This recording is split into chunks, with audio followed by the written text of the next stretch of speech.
Bagaimana kita tahu siapa jodoh kita? Yang pertama, berdoa. Karena gini, nggak ada yang bisa kasih tahu kamu. Kamu harus yakin bahwa dia jadi Tuhan, kamu harus doa. Saya doa, tanya Tuhan, siapa pasangan hidup saya? Saya saat itu umur 16, dan Roh Kudus jawab, Jojo. Tuhan bisa bicara. Dan hari ini saya nikah sama orang yang Roh Kudus sebutkan. Nah, yang pasti jodoh dari Tuhan tuh ini, tandanya. Kamu cinta sama dia. Bukan nikah sama orang karena terpaksa atau karena ada apanya. Yang membuktikan kamu cinta apa? Proses dalam hubungan. Kamu tetap bertahan. Jadi kamu harus yakin dia jodoh dari Tuhan dengan berdoa. Dan kamu mengasihi orang ini, itu tanda awal. Gak mungkin gak mengasihi orang ini.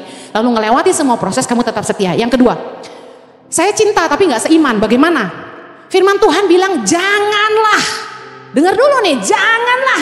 Kamu merupakan pasangan yang tidak seimbang dengan orang yang tak percaya. Jadi gak usah nanya lagi. Boleh gak pacaran sama yang tidak seiman? Jawabannya, janganlah.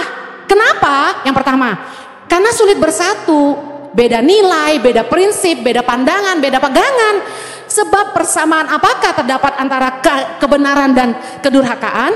Atau bagaimanakah terang dapat bersatu dengan gelap? Udah jelas beda, nilainya beda. Tapi Bu, saya yakin dia jodoh dari Tuhan. Oke, jangan dipacarin dulu, injilin dulu, menangkan dulu, doakan dulu. Saya kesaksian, saya dulu belum lahir baru waktu saya kenal suami saya, tapi dia yang bawa saya kenal Tuhan. Jojo yang nginjilin saya. Dia yang bawa saya kenal Yesus dan hari ini saya jadi istrinya. Jadi apakah tidak mungkin kalau pacarmu itu belum kenal Tuhan? Bisa, tapi injilin dulu, menangin dulu. Jangan nekat nikah kalau dia belum percaya. Susah, sama yang seiman aja banyak tantangannya, apalagi yang gak seiman. Lalu kenapa gak boleh pacaran sama yang tidak seiman? Suatu hari akan membuat iman kita goyah. 1 Raja-Raja 11 ayat 4. Sebab pada waktu Salomo sudah tua, istri-istrinya itu mencondongkan hatinya kepada Allah-Allah lain. Sehingga ia tidak dengan sepenuh hati berpaut kepada Tuhan Allahnya seperti Daud ayahnya. Dengar baik, firman Tuhan ajarin kita. Suatu hari akan membuat iman kita pindah. Yang ketiga, saya cinta tapi beda visi, gak sejalan. Gimana? Amos 3 ayat 3. Berjalankah dua orang bersama-sama jika mereka belum berjanji? Dalam bahasa artinya sepakat. Orang gak bisa nikah kalau gak punya kesepakatan tentang masa depan. Makanya yang penting gini, sebelum kamu nikah, masih jomblo, berdoalah sungguh-sungguh, tanya Tuhan, apa kehendak Tuhan dalam hidupmu? Karena visi dari Tuhan yang akan jadi tujuan hidupmu. Kamu harus tahu dulu tujuan hidupmu dari Tuhan. Setelah kamu ngerti tujuan hidupmu dari Tuhan, baru kamu bisa tahu apakah kamu dan pasangan kamu sejalan.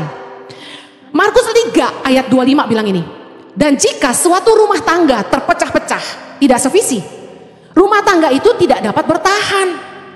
Jadi rumah tangga yang gak setujuan, gak sejalan, terpecah-pecah, satu mau ke utara, satu mau ke selatan, apalagi selalu berpisah, gak akan bisa bertahan. Yang keempat, saya cinta tapi orang tua gak setuju, bagaimana?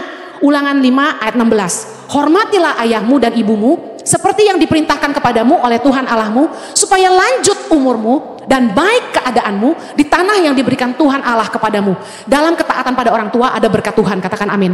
Nah, saya mau katakan gini, badai dalam masa pranikah itu baik sekali untuk menguji kesungguhan hati, menguji komitmen. Karena badai dalam rumah tangga jauh lebih besar